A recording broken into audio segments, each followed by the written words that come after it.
Shalom God Lovers, percaya bahwa hari ini ada penjagaan Tuhan, ada naungan kasih Tuhan yang melindungi kita semua. Mari nikmati hadirat Tuhan pagi hari ini dan nikmati lawatan Tuhan melingkupi kita semua.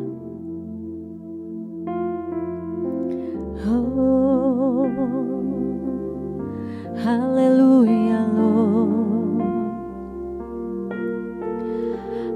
Apapun juga menimpamu, Tuhan menjagamu.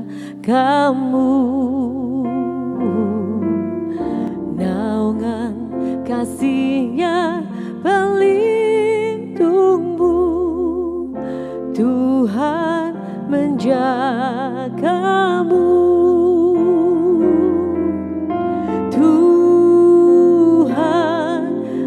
Jagamu waktu tenang atau tegang, Ia menjagamu. Tuhan menjagamu. Oh, bila menanggung beban berat, Tuhan menjagamu. Masa depanmu kelampakan, Tuhan menjagamu.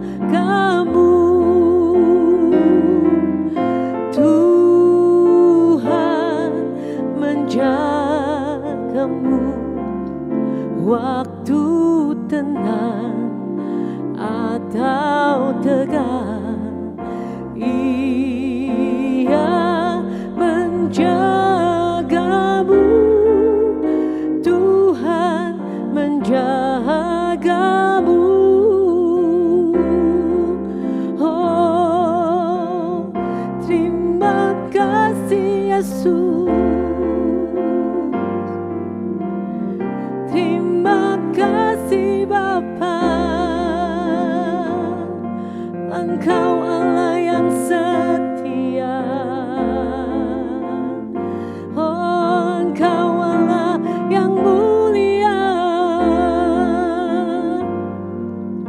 kami bersyukur.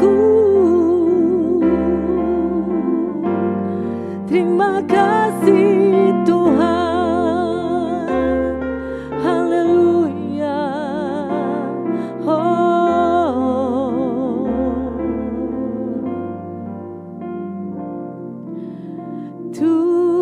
Tuhan menjagamu waktu tenang atau tegang.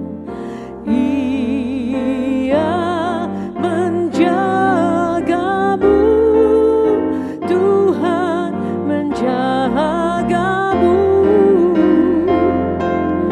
Tuhan menjagamu waktu tenang atau tegang.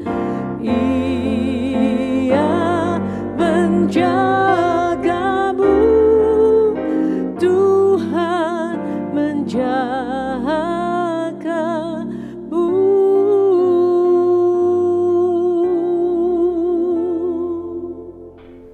Shalom God's Lovers, bertemu kembali dalam program Words from Heaven bersama saya Evangelis Rivo Christian. Saat ini saya ingin membahas tentang ciri-ciri manusia akhir zaman. Yes, kita berada pada akhir zaman atau pada hari-hari terakhir, di mana itu sangat relevan dengan apa yang ingin saya bagikan pada saat ini. Karena di Alkitab sendiri sudah mencatatkan seperti apa orang-orang akan bersikap pada akhir zaman, dan ini sudah nyata sekali berada di sekeliling kita. Dan of course, jangan kita menjadi seperti itu, melainkan kita harus menjadi terang dan garam dunia dan menjadi bintang-bintang yang bersinar di tengah-tengah lingkungan atau dunia yang gelap ini. Saya mengambil teks dari kitab 2 Timotius pasal 3 ayat 1 sampai 7. Ketahuilah bahwa pada hari-hari terakhir akan datang masa yang sukar. Manusia akan mencintai dirinya sendiri dan menjadi hamba uang. Mereka akan membual dan menyombongkan diri. Mereka akan menjadi pemfitnah. Mereka akan berontak terhadap orang tua dan tidak tahu berterima kasih. Tidak mempedulikan agama, tidak tahu mengasihi, tidak mau berdamai, suka menjelekkan orang, tidak dapat mengekang diri, garang, tidak suka yang baik, suka mengkhianat, tidak berpikir panjang, berlagak tahu, lebih menuruti hawa nafsu daripada menuruti Allah. Secara lahiriah mereka menjalankan ibadah mereka, tetapi pada hakikatnya mereka memungkiri kekuatannya. Jauhilah mereka itu. Sebab di antara mereka terdapat orang-orang yang menyelundup ke rumah orang lain dan menjerat perempuan-perempuan lemah yang syarat dengan dosa dan dikuasai oleh berbagai-bagai nafsu, yang walaupun selalu ingin diajar, namun tidak pernah dapat mengenal kebenaran. Sungguh menakutkan situasi pada akhir zaman. Dan bukankah ini yang kita lihat di sekeliling kita?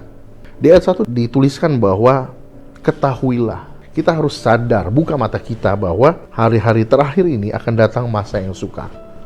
Sukar buat siapa? Sukar tentu saja sukar buat orang Kristen, ya. Karena orang Kristen adalah orang-orang yang diubahkan oleh Tuhan untuk menjadi serupa dan segambar dengan Kristus, kembali kepada gambaran semula. Dan itu tidak mudah ketika kita berproses di tengah-tengah dunia yang gelap ini. Karena dunia ini sudah dikontaminasi oleh dosa. Dan standar kebenaran juga sudah tidak clear bagi orang-orang percaya. Oleh karena itu saat ini kita butuh sesuatu yang clear.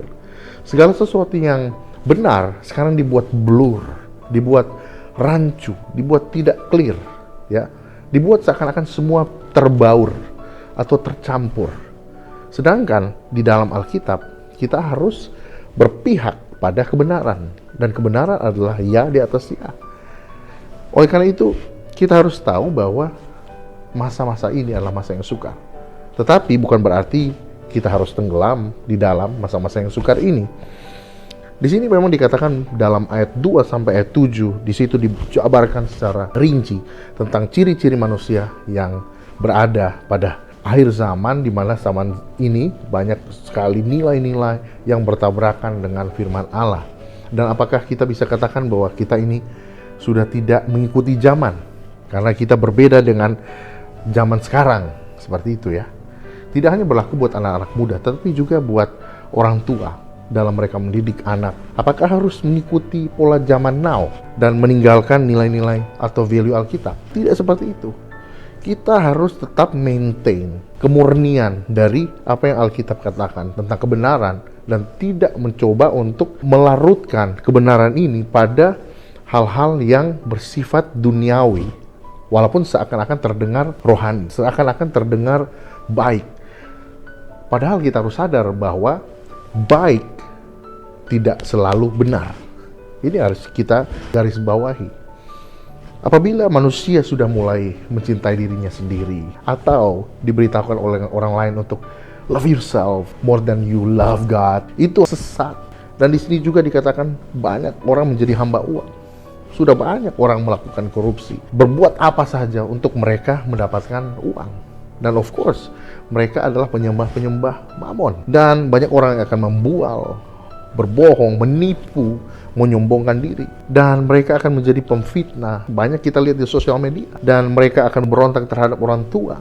Ini menjadi beban kita yang harus kita doakan untuk orang-orang tua zaman ini, untuk anak-anak mereka tidak menjadi pemberontak di masa yang akan datang. Dan banyak orang muda atau generasi muda saat ini tidak tahu berterima kasih, tidak tahu bagaimana untuk respect, menghargai orang lain. Agama kadang tidak membawa kita pada hal-hal yang seturut dengan kehendak Tuhan. Agama di sini merupakan ritual, tetapi dalam iman Kristen kita harus menekankan bagaimana Yesus ingin kita menyerupai Dia, karakter Dia, bukan karakter orang-orang zaman akhir ini. Dan itu dimulai dari rumah.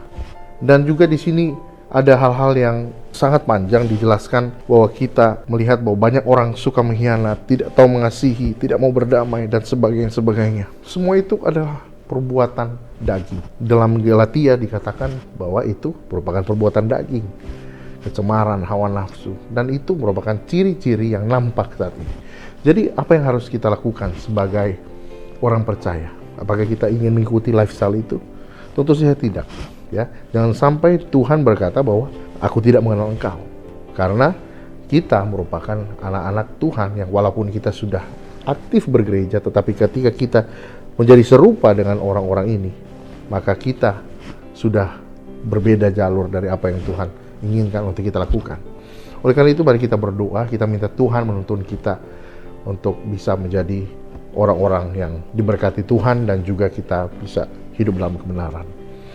Tuhan, kami berdoa Bapa, setiap kami supaya kami tidak menjadi serupa dengan dunia ini, tetapi kami berubah oleh pembaharuan budi dan dibantu oleh Roh Kudus. Karena tanpa Roh Kudus-Mu kami tidak sanggup Tuhan untuk memiliki kehidupan yang seturut dengan kehendak Tuhan. Oleh karena itu Tuhan, berikan kami iman yang teguh, berikan kami pikiran yang kudus supaya kami senantiasa melihat segala sesuatu menurut cara Tuhan melihat, bukan menurut kami Tuhan. Terima kasih Bapa. Ini doa kami, berkati setiap God's lovers yang menonton Words from Heaven ini, dan biarlah mereka semua dapat berdiri tegap sebagai prajurit Kristus untuk menjadi terang di tengah-tengah zaman yang rusak ini Tuhan. Terpujilah Kristus, ini doa kami, hanya di dalam nama-Mu kami sudah berdoa dan bersyukur. Amin. God's lovers diharapkan untuk membagikan link YouTube renungan ini kepada saudara, kerabat, dan teman. Terima kasih, Tuhan Yesus memberkati.